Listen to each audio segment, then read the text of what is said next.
And I said, he's looking for me. And we all sitting there eating. We eating. And he looked and spotted me and came right over there. And the guys I'm sitting at the table with, nobody looks up. He go, young man, you bumped me back there. This is my second day in jail. He said, you bumped me back there.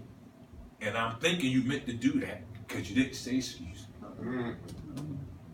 Now, when I look around, everybody in the chow hall is just staring at this newcomer. I'm 23, 162 pounds. Never been in this type of environment in my life.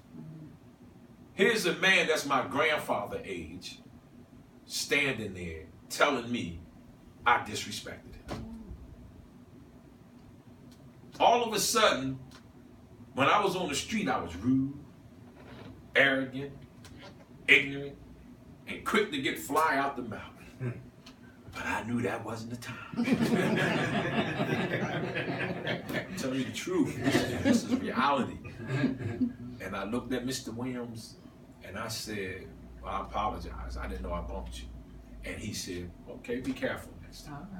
And turned around, walked out, and because I was respectful and I responded in the right way, everybody just went back to talking. And then the guys at my table, like, simultaneously like robots, lift their head up. Wow, that was crazy. And I'm just looking. But they don't know. My whole world done been shook. Because I don't understand this type of environment. Men wasn't created to be incarcerated. I don't know this. I don't know each part section of the city got their own phone slot. I go to get on the phone right after that. I'm in trouble again. There's nobody even on the phone. A guy up on the second tier, yo, hang that up. I'm like, what? Hang that up. He's like, where you from? I said, I'm from West Philly. Hang that up. That was South Philly phone. I don't know none of this. I said, wow. I said, this is crazy. I mean, this is real stuff. I said, okay. The guy come down. The guy that was sweeping, he walked by me. And he said, yo, y'all phone down there. So I go down there, I get on our phone. The rep for West Philly come out. Yo, you gotta get a time for that. You gotta get a slot for that. But ain't nobody on it right now. I know, but that's his time. So if he decides to come get it, that's his time. So now the phone just gotta sit there. But this is the environment that you get yourself into. I said, you got to be kidding me. So the guy come out, so now I had to learn protocol. See, whether you want to be respectful or not, when you get to jail, you're going to learn to be respectful. You're going to learn protocol. Because there's 2 rules in jail, and everybody ever been here tell you, from 6 a.m. to 4 p.m., the warden and the guards run the jail. From 4 p.m. on to 6 a.m., the inmates run it. You have the warden rules, and you have the inmate rules. And you have to learn both rules, because both rules come with consequences. Wow. And see, this is what like when you see the young guys out here, they hustling, and they running around, and carrying guns, and they shooting, and getting high, smoking stuff that they can't even pronounce, and all that stuff, and they alter who they really are. And then when they sober up, because I got a job in the receiving room. My first job was in the receiving room. And I watched them come in. And as you know, all of a sudden they get mannerism and respect when they get there. Excuse me, sir, you got another brown bag? But this is the guy was just locked up for shooting and all kinds of stuff. Got people in the casket and everything. Even when they go to court, they do something that they never done for their own grandfather or their grandmother or their father when he or she walked into a room. They stand up. When the judge come in and they say, all rise, they stand up. It's for a person that's about to knock your head off. You'll show this person that's about to give you 25 to 30 years more respect than the one that gave you birth and fed you and clothed you and put a roof over you. You never even said yes sir and no sir to your father or your grandfather, or yes ma'am and no ma'am to your mother and grandmother. And when a judge pronounced sentence, I give you 50 years, young man. You understand me? Yes, Your Honor. What? That's reality. And none of your homies that you run with out here is going to be there for you. None of them, because they got their own issues right now. Think about it. You out here right now. How many people you go see? How many people, when you do get a couple dollars, you send it to? How many? Not many. But when we get there, we want everybody to stop what they doing. Stop what you're doing and make sure I'm all right. Come hold my hand through all this time I got to do. Especially with the women. Oh, we'll mistreat y'all on the street. We'll beat on you. We'll cheat on you.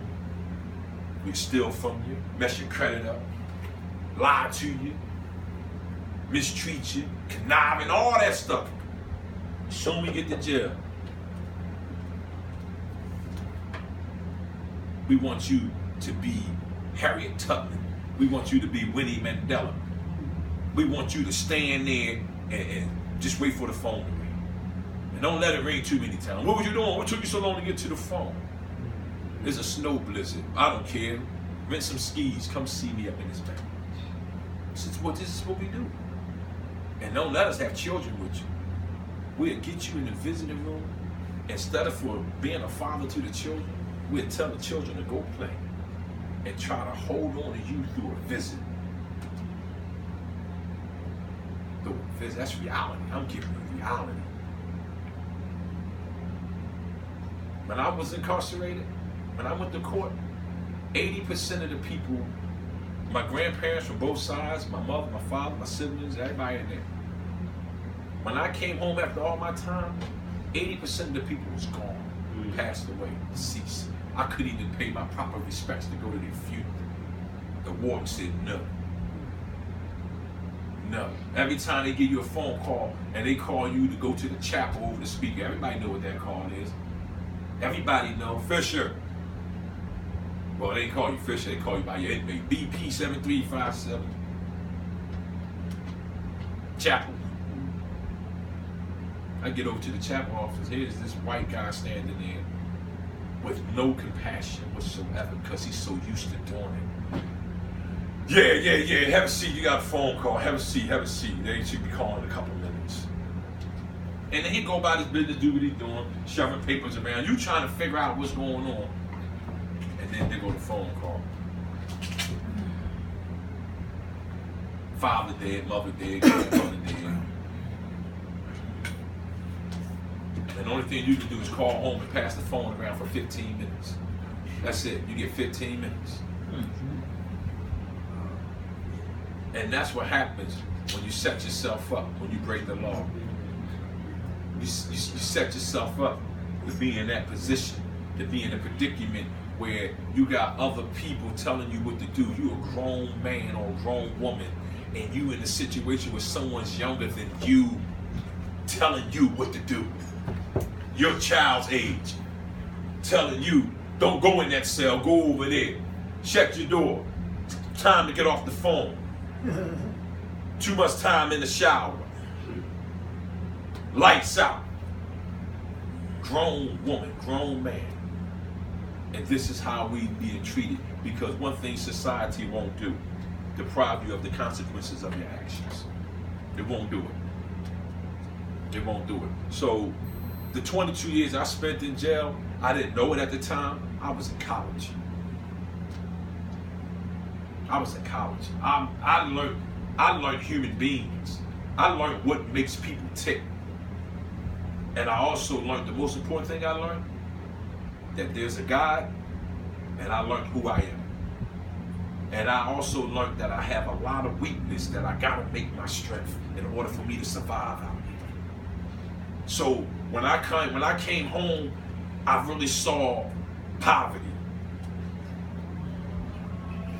Cause I took off the rosy glasses. When I was driving home from the penitentiary, they was bringing me home, and I came through the neighborhood, and it was all, the houses was torn down. It was abandoned, because I left during the crack epidemic. That was my era. I helped poison the community. So when I came home, I saw the effects of it.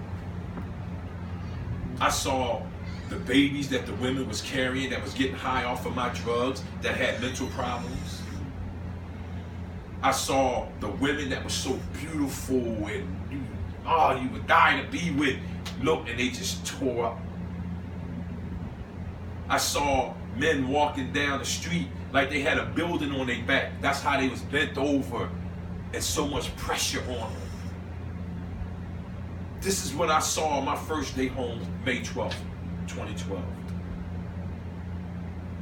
And I was just looking, the guy that was driving me home, why are you so quiet? Because I couldn't believe what I was seeing.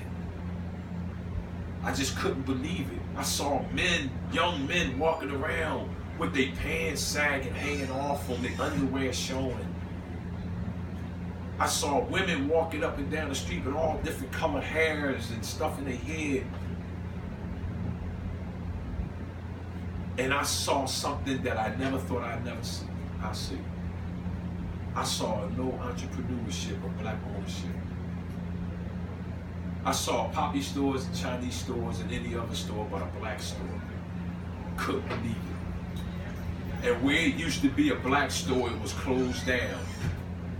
And right next to the black store was always a Chinese store. How did that still survive? Well, Mr. Johnson was the first one to even give your mother and father credit when they couldn't afford it. That's reality. That's reality. I saw young men treat the graveyard like a club. They were dying to get in.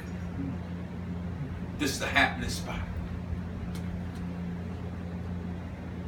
You can't even speak to them until you get them by themselves one-on-one. In a group, they all want to be tough in front of each other.